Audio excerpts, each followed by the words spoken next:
a technical, confident, strong dancer is going to translate across the disciplines. So I always want to just remind these young dancers that, there are many, many, many of us who have committed our whole lives to this field, and we, again, have your best interests at heart, and we want to see you succeed. Hey, everybody, welcome to another episode of Beyond the Steps, produced by Apolla Performance and Turning Point Dance Creations. Melissa is traveling today, but I am so excited to be here and have this conversation today with our good friend, Mindy Jackson. For those of you that don't know, Mindy is the director of the professional training program and contemporary faculty at Steps on Broadway. Yes, the Steps on Broadway. She's been a professional dancer, choreographer, rehearsal director, teacher, and youth mentor for concert dance, theater, enrichment programs, music videos, and television for over 20 years. She's also the proud mom of two beautiful little girls. Mindy, welcome back. Thank you so much for being here. Thank you. I'm so happy to be back. Yeah, this is an exciting time because you guys are getting ready for tryouts at Steps. For this episode in particular, we decided to Google the most searched dance questions about auditions, and we're finding that many aspiring dancers are wondering, can I become a professional dancer in 2 years? How does the Steps Conservatory's 2-year program kind of answer this question for them? And what level of preparedness can students expect after completing this program? The Steps Conservatory program is a 2-year program, and it's really attracting the student who may not want the traditional college route. So, for some students, 2 years may be enough. It really is this like finishing school in a way. Like, we are making sure that all the components within the curriculum are making sure that not only are you becoming a super strong technical dancer, but you are also an artist who's ready to offer and collaborate in a process. We will talk more curriculum as we keep chatting together, but it can be enough for that dancer who's coming in at a high level already.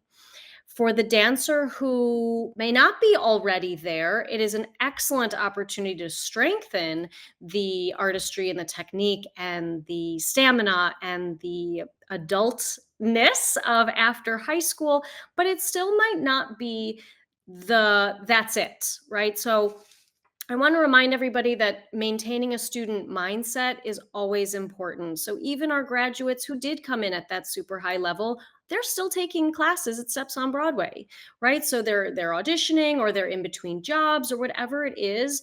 They know that they need to maintain their work and their talent and their skill and all of those things. So I never want people to think like, "Oh, I'm done.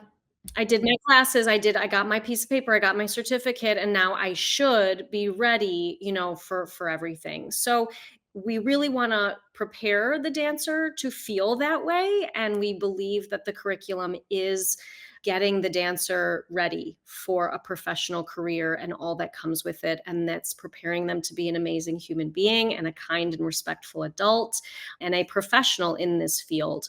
But I don't want to give false hope that 2 years and I'm done. It's hard work. Yes, and it also depends on how long you've been doing it, right? Like, if a dancer is deciding in high school, "Ooh, I think I wanna be a pro," I don't know that then 2 years, that's it, but if you've been doing it, your entire life, and so it's kind of like we're gonna see. We're gonna figure that out for each individual person, but I am very confident that the offerings within the 2 years will help everyone be more prepared for the business ahead. Yeah, Steps is a world renowned facility. I mean, you guys have people from all over the world. I know when I was training, I mean, you were there from people with people all over the globe that were just as passionate and just as hungry and just wanted to soak up all the training they can get. So this is a pretty incredible institution in the dance world, but it's also a very reputable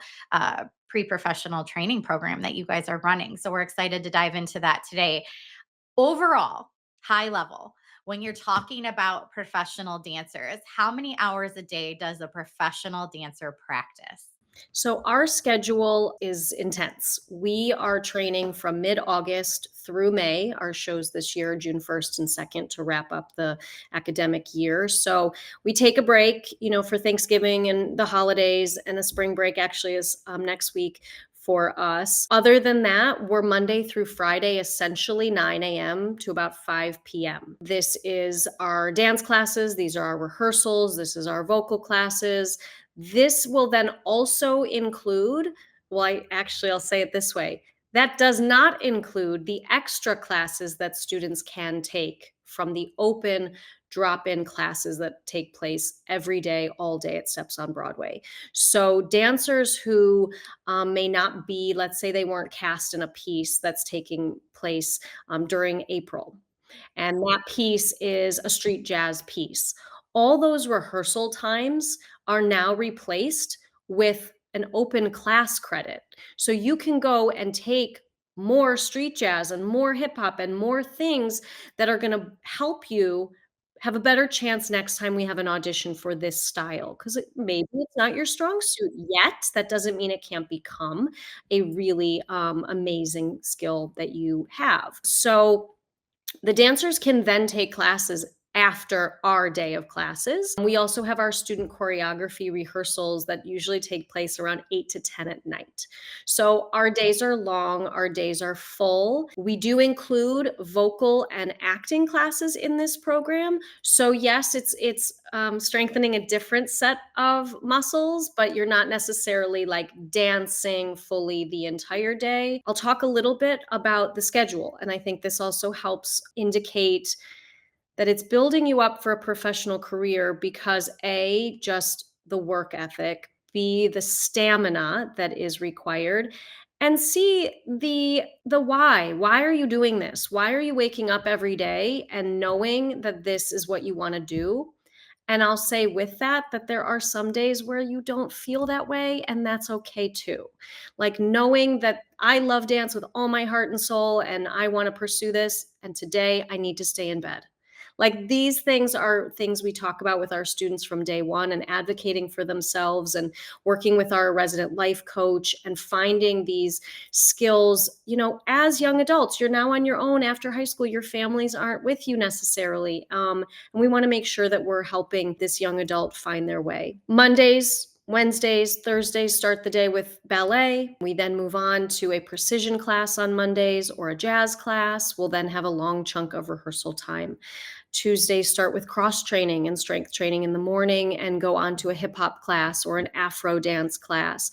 The groups then split. We have our vocal classes that are group oriented, so we can work on harmonies and we can work on group singing. And the other group is perhaps in a partnering class, which then they switch. So everybody gets everything. And then we have rehearsal. And Wednesdays, we start with ballet and we go into a Horton or a modern class, and then maybe a guest class or a long rehearsal chunk.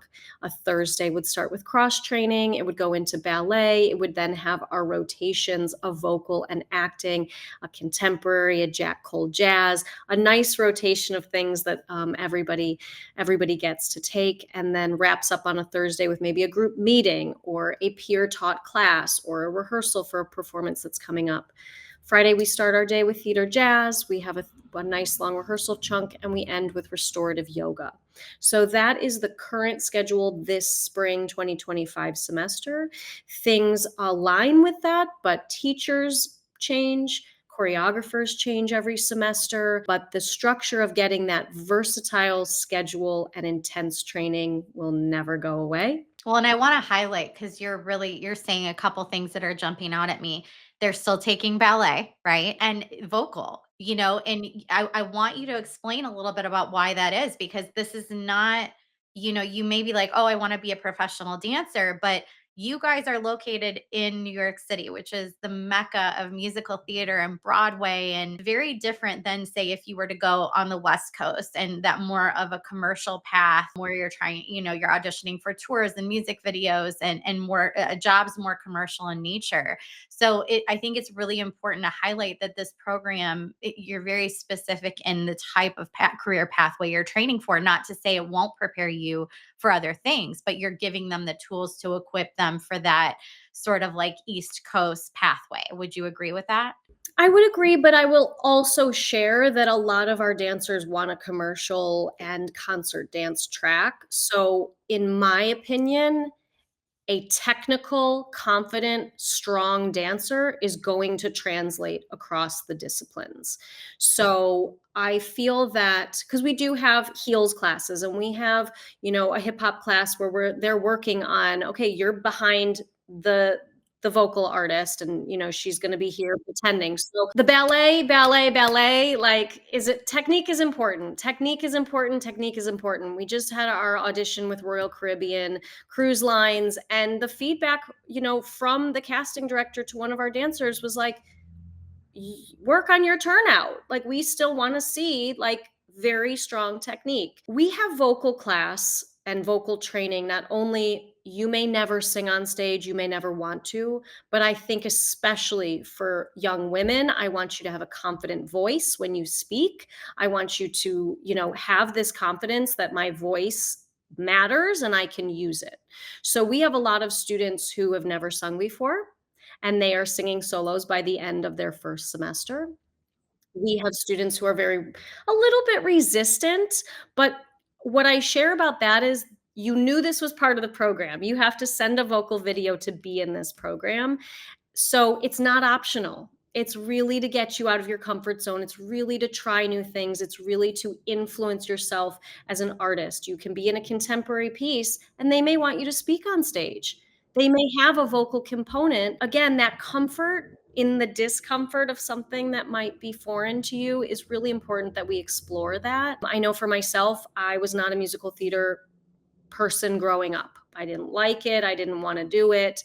And then too late was I like, I think I'll start singing, right? And so we want to make sure that we're encouraging this curiosity and this exploration and we're sharing that it is important. Talk a little bit. I want to stop you because I want you to talk a little bit for those people watching this that have interest in applying for the program, trying out for the program, who might be intimidated at hearing you say there's a vocal submission. Can you talk a little bit about what your expectations are on the other side of that as the person receiving those submissions? You're not looking for perfection, I assume. What are you looking for when it comes to vocal? And what would you say to encourage somebody to go forward and try out, even though it might be intimidating? Yeah, well, I will say that just try it. Just go for it. We say right there in the application, 16 to 32 bars of a song of your choice, and if you are a beginner or an inexperienced singer, you can sing Happy Birthday, which is actually a little bit difficult as a song to sing. But this is helpful for the vocal, director and I to see, are you confident? Are you able to hold a pitch at all? What group are we going to put you in because we know you're a little bit more shy with that? I have people who are weaker singers but incredible dancers and vice versa. I have strong, strong, strong singers who know they need to improve in the dance component. And that is a beautiful way for us all to come together and support each other's strengths and areas of improvement. So I'm not looking for perfection. I'm looking for a willingness to try and a willingness to grow, and especially like an excitement at that opportunity to try something. And I want to also share that like dancers, when they're 16, 17, 18 may think like this is what I want to do only. I only want to dance for Rihanna, whatever it is. And in a little bit of time you may realize you want to do this, or wow, Broadway has a show that you are perfect for and you met that choreographer. But like, you must remain open to the possibilities of this career. And again, that's why it's only 2 years. You don't have to sing again ever if you don't want to, but I guarantee you down the road, you're gonna be like, "Oh, thank goodness I had to do that because now I can tap into those things that were being asked of me." Yeah, and it really is true that this program itself will open so many doors for those that participate. And in the entertainment industry, every single person you meet could open a door. I mean, you just never know. And so I completely agree 100% being open to anything that comes your way. And that's true in life, business, whatever. Like you just have to be open to those signs from the universe, as my bestie and my partner Casey would say. So while the conservatory offers a certificate of completion, how does the program's training compare to that of a traditional dance degree slash program? We do not have any general education classes. So it is 2 years of immersive training for someone who wants to be in this field. And I'm not saying that a college doesn't give that same thing. I'm just saying it's compact. It's 2 years. I'm not taking math. I'm not taking I always share the example, like, I had to take calculus when I went to school because it fit in my schedule, and I was like, "What am I doing?" I Yeah, exactly, and I wasn't in the mind space at 18 to take full advantage of, a university's offerings, right? Like, I took anthropology, okay, check it off, it fits in my schedule, and I just think that for a dancer who wants this now, it's 2 years. You may later realize, "Man, I really am interested in anthropology, and now I can pay all this money that I really want to spend towards doing something that interests me." And that really I'm curious about. It's for the dancer who may not want to pay that enormous amount of money for 4 years. 2 years is less than some semesters at schools. That's a huge factor for families. I know we kind of feel like it's a steal of a deal, like the amount you're getting for these 2 years. I think it's really a family's decision and a dancer's decision what kind of experience they want to have. Do you want to have this sort of college town bubble? Do you want to have a New York City experience? Do you want to have a future teaching in college? You might need your MFA. Well, then you might need your BFA to begin. We can't provide that for you. So it really is kind of thinking about the now, but also down the road. That being said, I have dancers who take online college courses right now.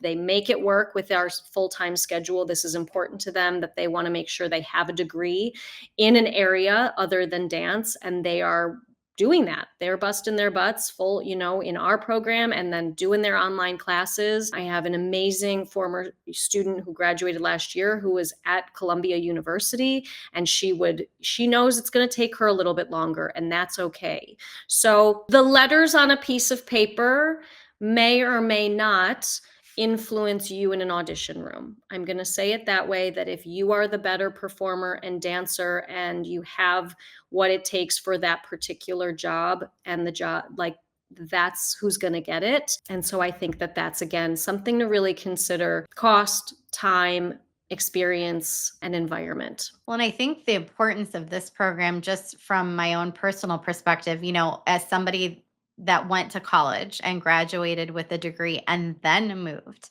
out to the coast, I moved to LA, and I had already had the benefits and the salary and the quote unquote big girl job, which I know we don't like saying that in dance because dance is a job, but for all intents and purposes for this conversation, I went out there understanding a little bit older. I guess I was 24, right, when I went out there. So I had that experience under my belt. I wasn't going out there, clawing my way from nothing, right? I had saved, I had planned, I had worked, I had support.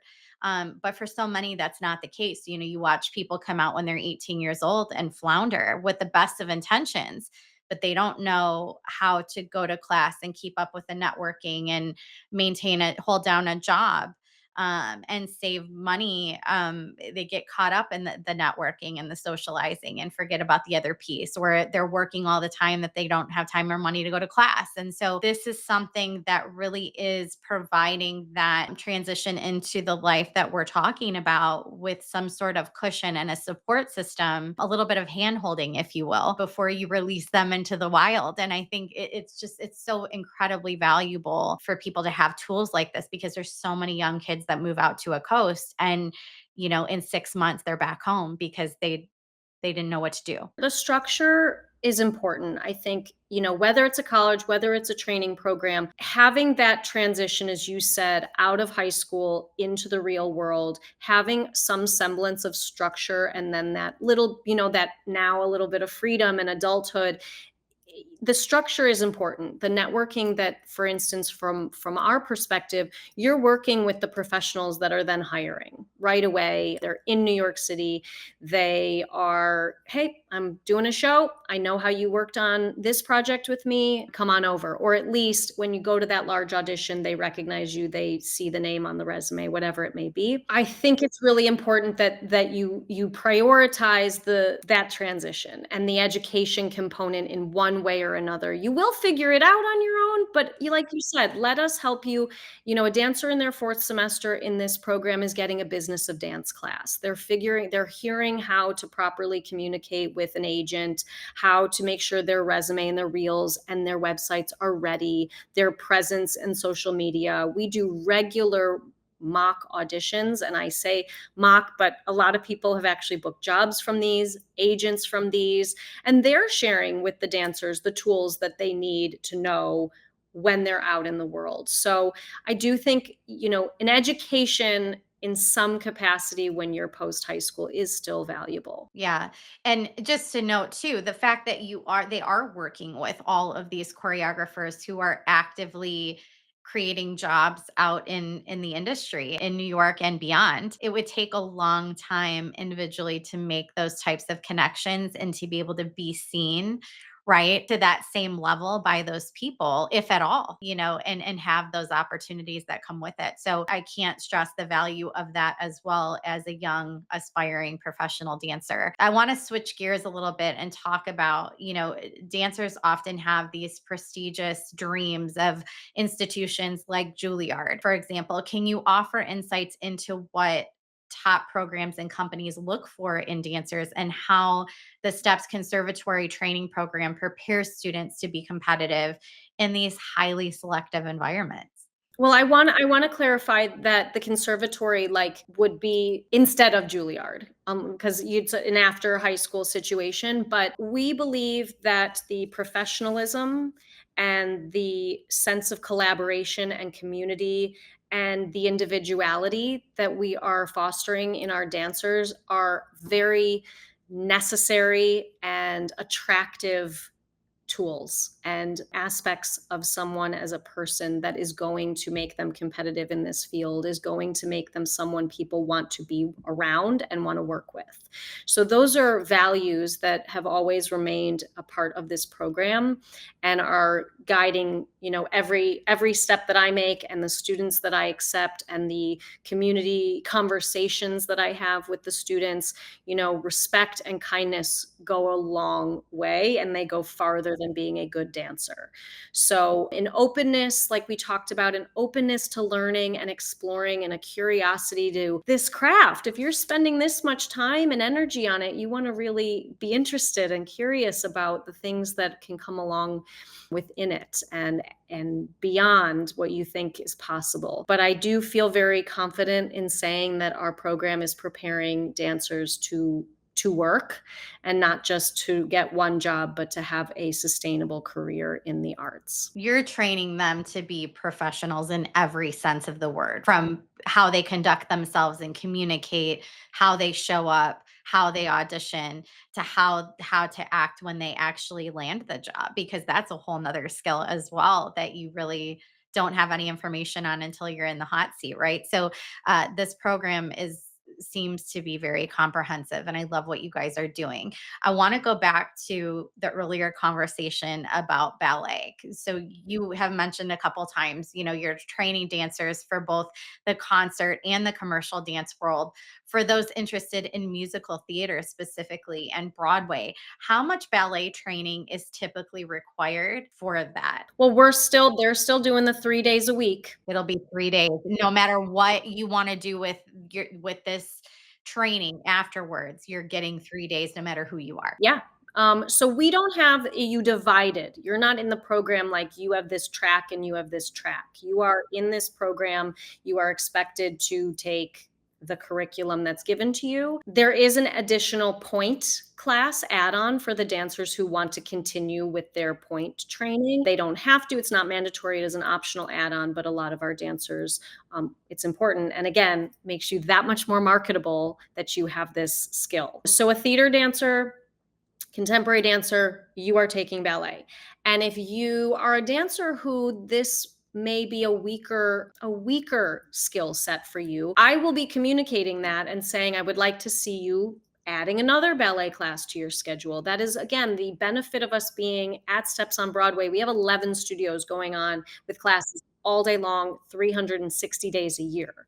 So there's really no excuse for not getting supplemental training should you need it. So we have a handful of dancers that are coming accepted for the fall semester, and I already told them I would like to see you supplementing your current training with some additional ballet or whatever it may be in another area, so that you're coming in ready versus feeling like you're always catching up. I want to set people up for success. I want to make sure they feel amazing. I want to make sure that everyone has equal opportunity for casting, and it's only going to benefit you in the long run. Yeah, if you are the best dancer across the board, you're going to be hired. If you're always making like I'm good except for my technique or whatever it is, then work on that.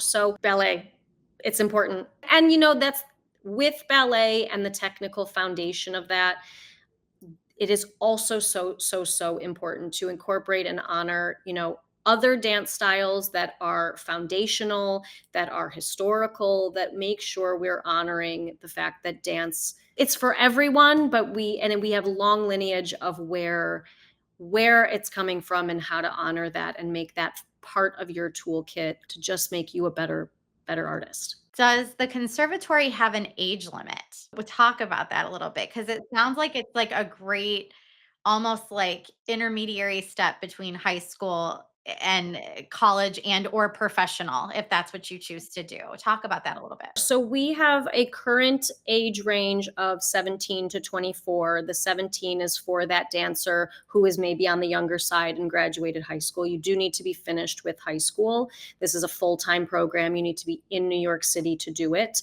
That being said, again, back to the family decision, you need to make sure your family is comfortable if you're 17 and you're by yourself in New York City. And historically, we've kind of gone to about 24 years old. Yes, again, it's this non-traditional college route. So I have had dancers who went to college and realized that's not where they want to be, and they came to us, and vice versa. I've had students not sure yet, so they're going to use this as sort of a gap 2-year moment and increase their level and then go to a college. So I haven't had that many over 24-year-olds interested in this. That being said, I also run Summer Study NYC, which is a mini conservatory that takes place in June. That's our summer intensive for ages 18 and older. And I have many students in their early 30s who are doing this, and it's wonderful to have this more mature dancer a little bit more in their background that they can offer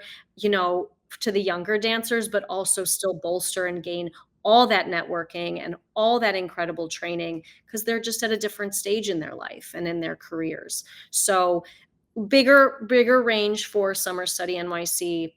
Conservatory is in that 17, 18 to 24 range. Which is really when you need that guidance, I would say the most on average. There's always exceptions, right? But so what advice do you have for late starters? What advice do you have for those people that are like, maybe they started dancing in high school and really just found their passion for dance? What do you advise them? Keep going. If you want this, then fantastic. Know that there's a lot of hard work. Know that you might have to like catch up, but that doesn't mean that it's impossible. I take every person on a individual basis. So I'm reviewing every application. I'm taking the time to learn about you in your intro letter, in your letter of recommendation. I'm watching the videos that you've taken time to prepare. So, listen, you might have started late, but maybe you are super talented and you're one of those lucky ones that it clicked into place and you're ready to take it to the next place. Cool. If I see your application and okay, we're a later starter. Cool. I'm going to invite you to train at Steps on Broadway. And I'm going to invite you into an individualized program of study that helps you reach your technical and artistic goals. So again, we have open classes. There's room for everyone. So no, the door doesn't close just because you're a late starter or you've been doing it your entire life, but it just may mean that the conservatory may or may not be the right fit for you. But that's to be determined when I get to learn more about you. Talk a little bit about, is there an age that is too old to be a professional dancer in your mind? I know this is a stigma that I feel like there used to be. Like there used to be a stigma of like you're done at whatever age. But now I feel like just there's opportunities everywhere. I think their opportunity, I think I had a student, Stacy, if you're watching this, she was such an inspiration. She decided, at 50, whatever it was, I want to join independent study. She applied, like, and I was like, I can't wait to have you with us. And she just was such an inspiration. It wasn't too late in her life to take back her own life, to say, this is what I want to do. My children are, grown and taken care of. And she's fabulous. She's a great dancer, and she's also a nurse. So her balancing this, like, my life that I need to, do, and my dance that I need to do. So, and I also think that it's beautiful that the dance world is changing in terms of, appearances, and we're so much more open, to everybody, and I think that that's fantastic. So I think that that includes age and size and all the things that make someone beautiful and unique. So I never want to say no, because I'm not creating shows, right? Like there could be shows out there that need you to be an older, more mature, wiser person and dancer.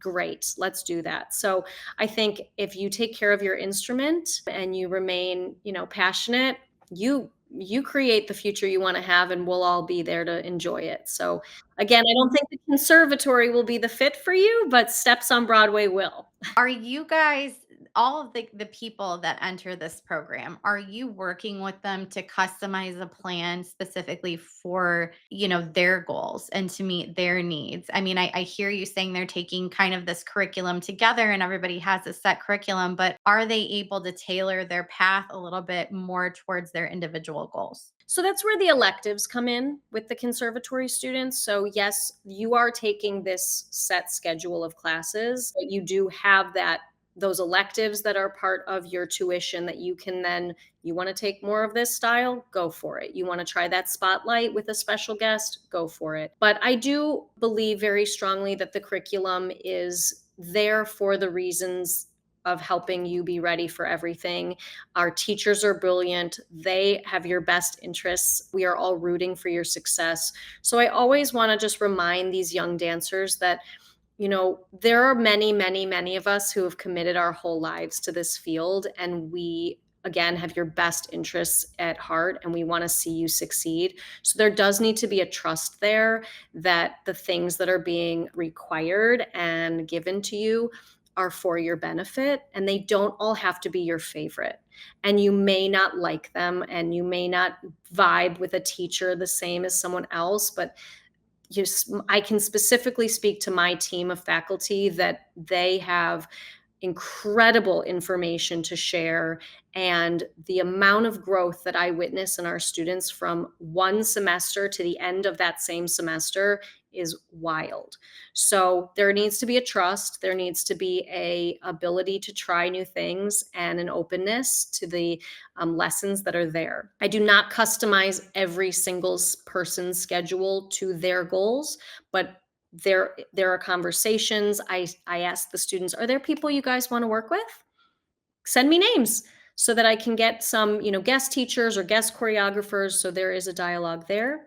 But for independent study, and particularly for students who are not accepted into the conservatory at first, that schedule is customized to that specific dancer, so that if our goal is to get to the conservatory, I want to help you get there by taking a sort of sample schedule that simulates what a conservatory schedule would be.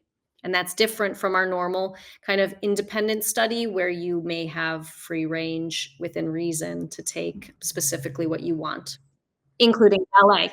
Yeah, it's a good lesson though too, because you're not gonna love every director or choreographer or producer or teacher that you have in life. Just like you're not gonna go into work and love every coworker you have or every boss. It is very much the same no matter what path you go down. So I think it is a really great marrying of both worlds, let's say. We do homework on this show every week. We like to give our viewers out there one thing for themselves to work on in this area area to make progress in the next week before our next episode. So, what is one action you want everybody out there to take between now and next week to make some progress and kind of develop maybe any curiosity they have regarding this program or becoming a professional dancer?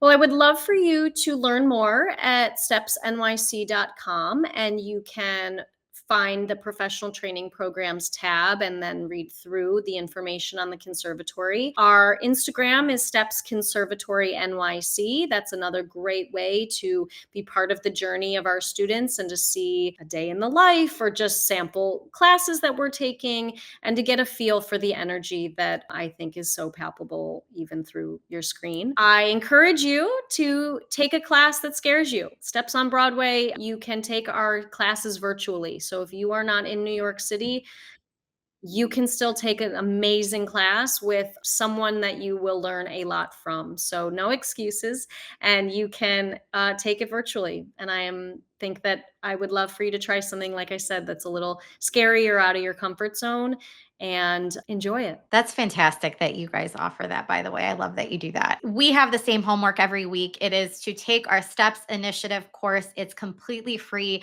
It's a 5-part course series that is going to give you evidence based research and resources on everything from racism, gender inequity, sex abuse prevention, nutrition, psychology, and of course, medicine and science, and that how all of that applies to performance athletes. Again, it is completely free, and every single course module was curated by experts in their field. This is a great way to sort of lay a foundation so you can dig deeper on your own, because when you know better, you do better. So we're going to pop that link up on the screen so you can take that course again for free. Mindy, how can everybody get in touch with you? You gave us your website, you gave us the IG, but you specifically, if they have questions, how can they reach out to you? Yeah, please email Mindy, Mindy, at stepsnyc.com. You will hear from me. I will answer you. I will be happy to set up a phone call if that's the next step of things. But we really just want to assist you in your journey and dance together. And I cannot wrap this up. I know you guys are getting ready to close out auditions for the next semester of the program. So tell everybody how they can get information for whatever the next tryout is. Whenever they watch this video, how can they get information about that? And when does that close? Talk about the timeline for all of that. Yeah, terrific. So April 1st is the upcoming deadline for Summer Study NYC. That's the summer intensive we talked about. And that is on Accepted. That is also on our website. You can find the link to that. We accept video auditions and we accept in studio or auditions through a Zoom class, through a virtual class. Those same methods are possible for the conservatory. We are looking at that same April 1st deadline for the fall 2025 semester, but we do enrollment also in the winter. So that enrollment deadline, application deadline is November 1st, and that will be for the semester that starts in January. So basically, those are the patterns where we have an April 1st and a November 1st deadline. And I do just want to share that for perhaps if you're not the age yet for these programs, we have an academy at Steps on Broadway for the younger dancer up to 18 years old. So if that's you right now, you can still very much take advantage of the incredible training that we have and check out the academy tab on our website. They have a summer intensive that's in July and August. So lots of opportunity, and everything should be pretty self-explanatory and easy to follow through Accepted's application guidelines. Awesome. Congratulations on all of this. I'm so excited for everybody to kind of get to hear this conversation and your perspective and learn more about what you all are doing. Thank you so much for being here and sharing all of this with us today. I appreciate it. I appreciate it. Thanks so much. For those of you watching, once again, I'm Bree Zabrowski. Thank you to Mindy Jackson and Steps on Broadway for joining us. Thank you for tuning in for another episode of Beyond the Steps. You can find this episode and all of our episodes available on YouTube and Facebook at Apolla Performance and TP Dance Creations. So be sure to subscribe, like, share, comment. We want all the things. We'll be back next week for another fantastic episode. Until then, we hope you continue your journey beyond the steps. Everybody have a great weekend.